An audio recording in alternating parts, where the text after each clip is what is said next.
بسم اللہ الرحمن الرحیم اعوذ باللہ من الشیطان الرجیم بسم اللہ الرحمن الرحیم وَلِلَّهِ مَا فِي السَّمَاوَاتِ وَمَا فِي الْأَرْضِ لِيَجْزِيَ الَّذِينَ أَسَاءُوا بِمَا عَمِلُوا وَيَجْزِيَ الَّذِينَ أَحْسَنُوا بِالْحُسْنَى۔ اور جو کچھ آسمانوں میں ہے اور جو کچھ زمین میں ہے وہ اللہ ہی کا ہے، تاکہ وہ برا کام کرنے والوں کو ان کے کاموں کا بدلہ دے اور نیک کام کرنے والوں کو اچھی جزا عطا کرے۔ صدق اللہ العلی العظیم۔ اپنی روش کے مطابق پہلے اس آیت کے ہم تمام الفاظ کا معنی بیان کریں گے لفظ بلفظ، اور اس کے بعد انشاءاللہ اس کا مفہوم اور اس کی تفسیر آپ کی خدمت میں عرض کی جائے گی۔ پہلا حرف اس آیت کا ہے واو۔ واو یعنی اور۔ یہ بات پہلے بھی ان دروس میں تکرار ہو چکی ہے کہ واو کا جو حرف ہے وہ عربی زبان میں صرف اور کے معنی میں نہیں آتا، اگرچہ اکثر جگہ پر واو کا معنی اور ہی ہوتا ہے، لیکن بعض اوقات واو کے اور معنی دیگر معانی بھی ہوتے ہیں کہ انشاءاللہ جب ان کے مورد آئے گا استعمال کا تو ہم ان کی وضاحت کر دیں گے۔ ابھی یہاں پر اس کا معنی ہے اور۔ اگلا لفظ ہے للہ۔ اس کے دو حصے ہیں، لے اور اللہ، یہ دونوں مل کر للہ لکھے اور پڑھے جاتے ہیں، جیسا کہ سورہ فاتحہ کے شروع میں الحمد للہ۔ لے کا معنی ہوتا ہے کے لیے۔ الحمد للہ، تمام حمد اللہ کے لیے ہے، اللہ کے لیے ہے، یعنی اللہ اس کا صاحب ہے، اللہ اس کا مالک ہے۔ عربی زبان میں جب کسی چیز کی ملکیت بھی بتانی ہو تو وہ بھی اسی لے سے بتائی جاتی ہے۔ مثلا ہم کہتے ہیں الکتاب لی، یہ کتاب میری ہے، اور اسی طرح جو مثال دی ہے الحمد للہ، حمد ساری کی ساری اللہ کی ہے۔ تو یہاں پر بھی جو کچھ آسمانوں میں ہے اور جو کچھ زمین میں ہے اس کے بارے میں کیا بتانا چاہ رہے ہیں کہ اس کا اصل مالک کون ہے؟ اللہ ہے۔ پس لے یعنی کے لیے، اور یہ کے لیے سے مراد ملکیت ہے، مکمل اختیار ان کا اللہ کے پاس ہے، اور اصل مالک تمام چیزوں کا اللہ ہے۔ لفظ اللہ، اس کا معنی بھی توجہ سے انشاءاللہ سنیں گے۔ لفظ اللہ اصل میں، یعنی جو عربی لغت کے ماہرین ہیں ان کے مطابق لفظ اللہ اصل میں تھا الہ۔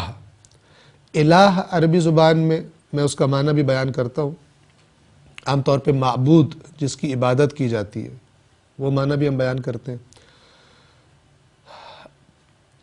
الہ یعنی معبود، اور جب اس کے اوپر الف لام آ جائے تو یہ عام نام کو خاص کر دیتا ہے، یعنی خاص معبود۔ بعد میں یہ الہ اپنی استعمال کی کثرت کی وجہ سے اتنا زیادہ بولا گیا کہ الہ کی جگہ اللہ بولا جانے لگا۔ پس اللہ اصل میں کیا ہے؟ الہ۔ الہ کا معنی کیا ہے؟ الہ کے جو حروف اصلی ہیں یا جن کو ہم بنیادی حروف کہتے ہیں وہ ہیں حمزہ، لام اور ہا۔ حمزہ، لام اور ہا کے اصل معانی کیا ہے؟ اس کے بارے میں دو نظریے ہم آپ کی خدمت میں عرض کرتے ہیں۔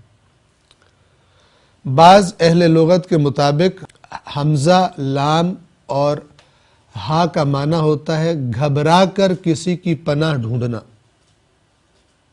گھبرا کر کسی کی پناہ ڈھونڈنا، تو پھر الہ کون ہو جائے گا؟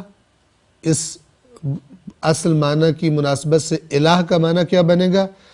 وہ ہستی کہ جس کی پناہ حاصل کی جاتی ہے خطرات میں، گھبراہٹ کے وقت، مشکلات کے وقت، یہ معنی بنے گا۔ اور جس کی پناہ انسان جس کی پناہ میں جاتا ہے جب بھی مشکل میں ہو، جب بھی گھبراہٹ کی اور پریشانی کی حالت میں ہو، گویا کہ وہ انسان اس ذات کا غلبہ اور اس کا اقتدار بھی قبول کر رہا ہوتا ہے۔ یعنی میرے بس میں یہ چیزیں نہیں ہیں، اس کے بس میں ہے، وہ غالب ہے، میں اس مشکل پہ غلبہ نہیں پا سکتا، اس کی پناہ میں جاؤں گا تو وہ میری مدد کرے گا، وہ مجھے اگر اپنی پناہ میں لے لے گا تو اس مشکل سے بچ جاؤں گا۔ یعنی وہ ہستی جس کا غلبہ اور اقتدار قبول کیا جائے، اور جب اس کا غلبہ اور اقتدار قبول کیا جائے گا تو پھر اس کی اطاعت بھی کی جائے گی۔ یعنی میں اس کو صاحب اختیار، صاحب قدرت مان رہا ہوں، جب میں اس کو صاحب قدرت مان رہا ہوں تو اس کی نافرمانی بھی نہیں کروں گا۔ اور اسی سے پھر پرستش کا معنی بھی نکلتا ہے، معبود کا معنی بھی نکلتا ہے۔ یعنی جس کو میں نے اپنا سب کچھ مان لیا اور اس کو سب سے بڑا غالب اور سب سے بڑا صاحب اقتدار مان لیا، اسی کو اپنا معبود بھی قرار دوں گا۔ معبود کا لفظ عبد سے ہے، اور ہم پہلے بھی یہ کاروان قرآن کے دروس میں بیان کر چکے ہیں کہ جو لفظ عبد ہے، عین، با اور دال، اس سے لفظ عبودیت ہے۔ عبودیت یعنی غلامی، عبودیت یعنی غلامی، خدمت، نوکری۔ اور عبودیت کا جو نقطہ کمال ہے اسے کہتے ہیں عبادت۔ ہو سکتا ہے انسان دنیا میں کسی دوسرے کے پاس نوکری کرتا ہو، کسی دوسرے کا غلام ہو، جیسے کہ گزشتہ زمانوں میں غلام باقاعدہ خرید و فروخت ہوتے تھے، ٹھیک ہے، اس غلام جس کا بھی ہوگا اس کا حکم مانے گا۔ فارسی زبان میں غلام کو بندہ کہتے ہیں۔ عبد، عربی کے لفظ عبد کا ترجمہ فارسی میں کیا کرتے ہیں؟ بندہ، اور یہی لفظ اردو میں بھی استعمال ہوتا ہے۔ عبودیت کا نقطہ کمال کیا ہے؟ اسے عبادت کہتے ہیں، اور وہ فقط اس عبادت کی لائق ایک ذات ہے۔ عبادت کی لائق فقط ایک ذات کی نہیں جائے گی۔ تو جس کو آپ نے مکمل صاحب اقتدار مان لیا ہے اور مکمل اس کے غلبے اور اقتدار کو قبول اور تسلیم کر لیا ہے، اسی لیے آپ مشکل میں اس کی پناہ میں جا رہے ہو۔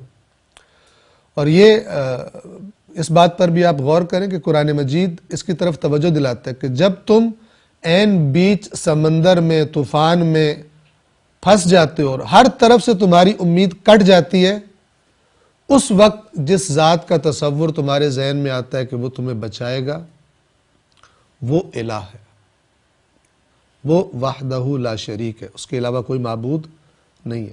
تو یہاں پر غلبہ اور اقتدار قبول کرنے سے بعض اوقات ایک کمزور انسان ایک طاقتور انسان کی پاس بھی چلا جاتا ہے پناہ لینے کے لیے، لیکن وہ پناہ کہ جب کوئی پناہ نہ دے سکے اس کی پناہ رہ جائے، ٹھیک ہے، جس کے اقتدار کے آگے ہر اقتدار ہیچ ہو جائے، لا شے بن کے رہ جائے، کچھ بھی نہیں اس کا مقابلہ کر سکے، اس کا اقتدار اور اس کا غلبہ، ٹھیک ہے نا، یہ قبول کرنا مراد ہے لفظ الہ سے۔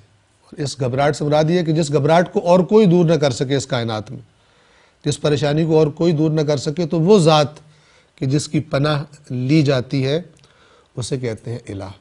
یہ معنی جاری ہے انشاءاللہ۔ اس کا دوسرا جو نظریہ ہے کہ لفظ الہ کا بنیادی معنی کیا ہے، تو وہ انشاءاللہ ہم آئندہ درس میں اس کو بیان کریں گے۔ والسلام علیکم ورحمۃ اللہ وبرکاتہ۔